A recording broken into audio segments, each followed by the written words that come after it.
Hey everyone, welcome back to the channel. In today's tutorial, I will show you exactly how to use ClickUp as a CRM for beginners in 2025. For that, first of all, you need to come here on clickup.com. Then you need to create your account here with the help of your email address. Now, this is going to be your workspace, but if you don't see it like this, you must be on the creating space option here. So once you create your space, you need to give your workspace a name as I have given like SMMA agency. So here once you create your workspace, you need to select certain details like what will you use this workplace for, and then you need to provide some of the details and give your workspace a name.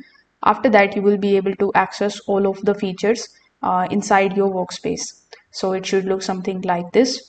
Now over here inside your CRM space, you can create a list.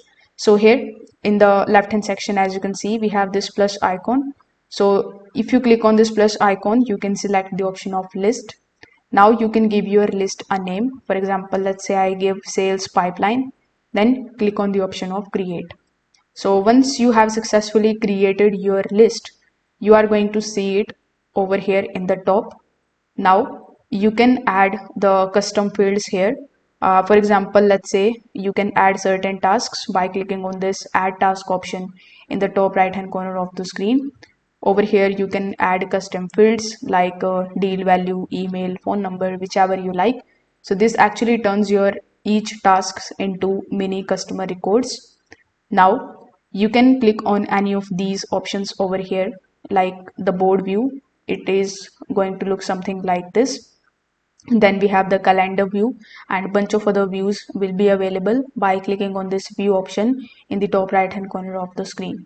So you can also use their automations and other features in order to set the reminders. And if you come here on the option of dashboards, you will be able to see the widgets to track the total deal value, the number of closed deals, and basically all of your data.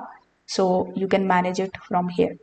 If this video helped you out, make sure that you like this video and subscribe to the channel. Thanks for watching.